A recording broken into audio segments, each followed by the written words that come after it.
Alam kong ito rin yung binibili mo kay Manong na naglalako ng ice drop nung bata ka pa. At ngayon nga nagsisimula ng uminit ang panahon, panahon na siguro na tayo naman ang magtinda ng all-time favorite nating buko with beans ice drop. Sobrang dali lang naman po ng paggawa nito at di ka nagagastos ng pagkamahal-mahal sa paggawa nito. Dito nga po ay may binili tayong isang pack ng red beans. Nasa 50 pesos lang po natin nabili ang isang pack nitong beans. Medyo malalaki nga po itong beans na nabili natin guys, pero okay lang naman po yan. Pwedeng-pwede pa po natin yung gamitin. Bali, hugasan ko lang muna ng 2 beses itong beans bago natin lutuin. Sa pagluluto naman po ng beans, dapat po ay binababad muna ito ng magdamag sa tubig bago natin ito lutuin. Para po mas mabilis itong lumambot once nalulutuin na natin. Sa case natin guys, di ko na nababad sa tubig itong mga beans. Excited kasi ang ate Lele ninyo, kaya di ko na pinagpabukas pa ang paggagawa nito. Bali palalambutin lang natin ng 1.5 oras itong mga beans hanggang sa ito ay lumambot. Yes guys, kung di nyo po ito ibinabad ng magdamag, aabutin talaga kayo ng siyam-siyam sa pagpapalambot nito. Pero kung nababad nyo naman po ito ng magdamag, mga 30 minutes na pagpapakulo is pwede na. Pwede din po kayong gumamit ng pressure cooker dito kung gusto niyo pong mapabilis ang pagpapalambot. And once na palambot na natin ng mga beans, ay pwede na natin yan lagyan ng half cup lang ng segundang asukal. Halo-haluin lang muna natin ito hanggang sa matunaw ang asukal. Then saka ito takpan at hayaan lang mag-simmer ng kahit 5 minutes na lang. And makalipas ang 5 minuto, ay maaari na natin yung hanguin at iset aside muna. Dito naman tayo sa paggawa ng ice drop mixture. Sa isang lalagyanan, ay maglalagay muna tayo ng 1 litro ng sabaw ng buko. Since buko ice drop nga po ang gagawin natin, kaya dapat po ay maglasang buko talaga ang gagawin natin. Pagkalagay ng sabaw ng buko, isusunod naman natin dito ang 1 lata ng evaporated milk.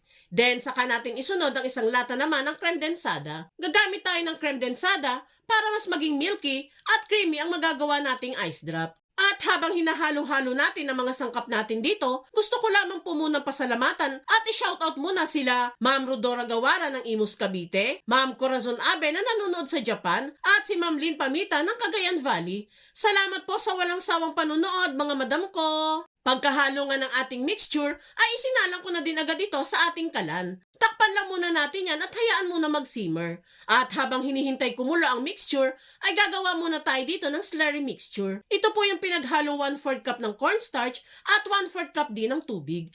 Halu-haluin lang ito hanggang sa matunaw na ang cornstarch dito.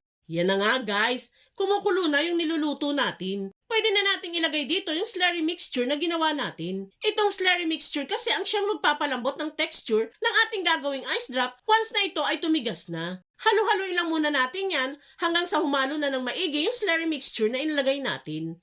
And once mahalo-halo na, ay pwede na nating i-off ang apoy at hanguin ito. Kailangan muna nating i-rest ang mixture hanggang sa mag-completely cool down na ito. And kapag malamig na, ay ready na tayong mag-assemble sa gagawin nating ice drop. Dito po ay gagamit lang tayo ng disposable cup na may sukat na 8 ounce. Pwede po kayong gumamit dito ng ibang size ng disposable cup, depende sa laki na gusto ninyo. Then sa kada isang disposable cup ay maglalagay tayo dyan ng katamtamang dami lang po ng pinalambot nating red beans. At kung hanggang ngayon ay nanonood ka pa, ibig sabihin niya na interesado ka sa ginagawa natin. At kung sakali pong magugustuhan mo itong pangnegosyo recipe natin, pwede po bang pusuan mo naman ang video natin? At mag-iwan ka na din po ng comment na, buko ice drop, ang sarap nito. Maraming salamat po! And once malagyan na ng beans ang bawat cup, ay maglalagay naman tayo dyan ng buko strips. Mas okay guys kung may mangunguya-nguya ding buko yung mga customers natin habang kinakain nila itong ice drop natin. Then saka natin yan lalagyan isa-isa ng ice drop mixture. Yung tamang amount lang po ang ilalagay natin dyan para naman po di tayo malugi.